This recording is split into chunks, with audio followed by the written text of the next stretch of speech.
Hello class, welcome to lead school online classes. तो आज हम हिंदी इस विषय का अध्ययन करने वाले हैं।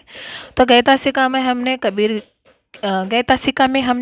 के जीवन परिचय के बारे में पढ़ा, पाठ प्रवेश पढ़ा और कुछ साखियों को भी हमने गए तासिका में पढ़ा था। तो पहली, दूसरी और तीसरी साखी हमने गए तासिका में पढ़ा। तो पहली साखी का अर्थ है कि हमें किस प्रकार बोलना चाहिए औरों के साथ, और दूसरे साखी का जो अर्थ है कि ईश्वर स्वयं में बसता है, लेकिन हम उसे इधर उधर मस्जिद में और मस्जिद, मंदिर, ऐसे तीर्थ स्थान होते हैं जहाँ पर हम उसे खोजते रहते हैं, ताकि बल्कि जो भगवान होते हैं वो स्वयं हम में ही होते हैं। तीसरे, जब मैं यानी अंधकार के बारे में दिया गया है।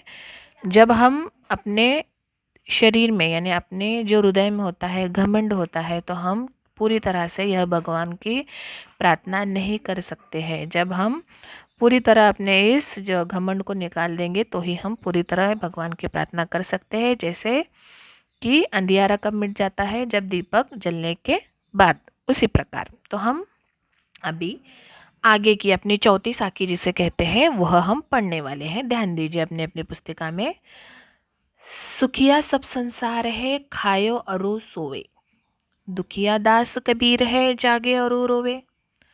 तो यहाँ पर हम इसका भावार्थ पढ़ेंगे। प्रस्तुत पाठ कबीर की साकी इन पंक्तियों में कबीर ने समाज के ऊपर व्यंग किया है, यानी विरोध, धिक्कार करते हुए कहा। वह कहते हैं कि सारा संसार किसी झांसे में जी रहा है। लोग खाते हैं और सोते हैं, उन्हें किसी बात की चिंता नहीं होती है।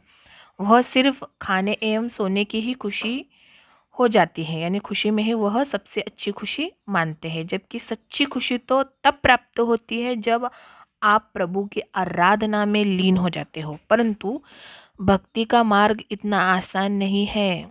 इसी वजह से संत कबीर को जागना एवं रोना पड़ रहा है, क्योंकि यह जो मनुष्य है वह मनुष्य सिर्फ अपने बारे में सोच रहा है, और अपने बारे में सोचकर वह सिर्फ अपने परिवार और अपना ही देख रहा है। सो रहा है, खा रहा है, अपने लिए कमा रहा है, औरों को या भगवान को वह नहीं देख रहा है। इसलिए संत कबीर क्या कर रहे हैं यहाँ पर, वह दूसरों को जागने की, वह खुद को जागकर दूसरों की सहायता करने के लिए कह रहे हैं। इसलिए ऐसे व्यवहार को देखकर संत कबीर जी यहाँ पर रो रहे हैं।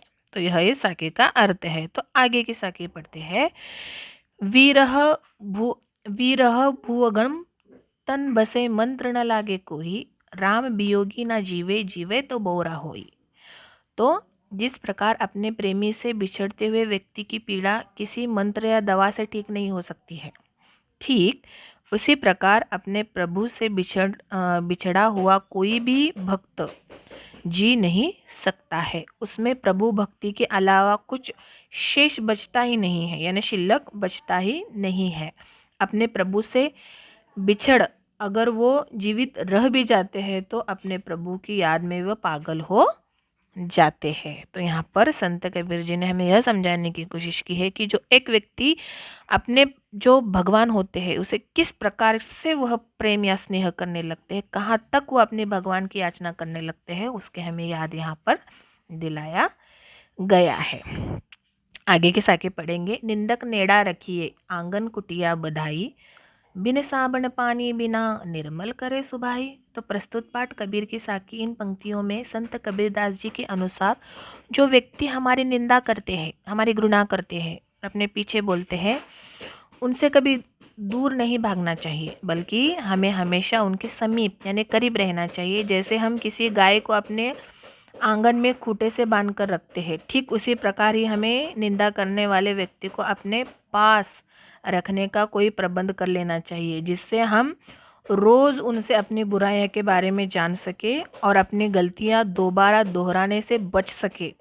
इस प्रकार हम बिना साबुन और पानी के ही खुद को निर्मल बना सके। जैसे हम शरीर को साफ सुथरा करने के लिए साबुन और पानी का इस्तेमाल कर सकते हैं, तो हम अपने यहाँ पर जो स्वभाव है उस स्वभाव को जिस प्रकार साबुन पानी से धो सकते हैं, उस प्रकार हम निंदक को अपने साथ रखने से, अपने करीब रखने से अपने गलतियों को सुधार सकते हैं और दोबारा उस गलती को हम दोहराए नहीं जा सकते हैं, ऐसे वह कहते हैं। तो हम आगे की यह जो साखी है उस साखी को हम पढ़ेंगे। पोथी पढ़ी पढ़ी जग मुआ पंडित भया न कोई, ऐके अशीर पीव का पढ़े सुपंडित होई। प्रस्तुत पाठ कबीर की साखी। इन पंक्तियों में कबीर के अनुसार सिर्फ मोटी मोटी किताबों को पढ़कर किताबी ज्ञानी प्राप्त कर लेने से कोई भी पंडित नहीं बन सकता है, जबकि ईश्वर भक्ति का एक अक्षर पढ़कर भी लोग पंडित बन जाते हैं। अर्थात किताबी ज्ञान के साथ व्यवहारिक ज्ञान भी होना आवश्यक है, नहीं तो कोई व्यक्ति ज्ञानी नहीं बन सकता है। तो यह हो गया। तो हम अपने साखियों की आखिरी साखी हम यह पढ़ेंगे। हम घर जाला आपना लिया मुराड़ा हाथी, अब घर जालो तास का जे चले हमारे साथी। तो यहाँ पर कबीर जी हमें यह समझाने की कोशिश किया है कि सच्चा ज्ञान प्राप्त करने के लिए हमें अपने मोह माया का त्याग करना होगा, यानी जो अपने अच्छे ऐशो आराम जो भी होते हैं, जिंदगी, पैसा, पानी, धन दौलत जिसे कहते हैं, वह मोह माया, तभी हम सच्चे ज्ञान की प्राप्ति कर सकते हैं। कबीर के अनुसार उन्होंने खुद ही अपने मोह माया रूपी घर को ज्ञान रूपी मशाल से जलाया है। अगर कोई व्यक्ति उनके साथ भक्ति की राह पर चलना चाहता है तो कबीर अपनी इस मशाल से उनका घर भी रोशन करेंगे, अर्थात अपने ज्ञान से उसे मोह माया के बंधन से मुक्त भी करेंगे। ऐसे वह हमें इस साखियों के माध्यम से हमें समझाने की कोशिश कर रहे हैं। तो आप आज का आपका जो गृह कार्य होगा वह गृह कार्य है कि आपको इन साखियों को सुंदर हस्ताक्षरों में अपने नोटबुक में लिखना है, और जो इसके प्रश्न उत्तर होते हैं, इसके जो यहाँ पर पाठ्य पुस्तक के पीछे जो प्रश्न उत्तर दिया है, उन प्रश्न उत्तर को अपने नोटबुक में सुंदर हस्ताक्षरों में पूर्ण कीजिए। आज का आप यह गृह कार्य होगा। धन्यवाद।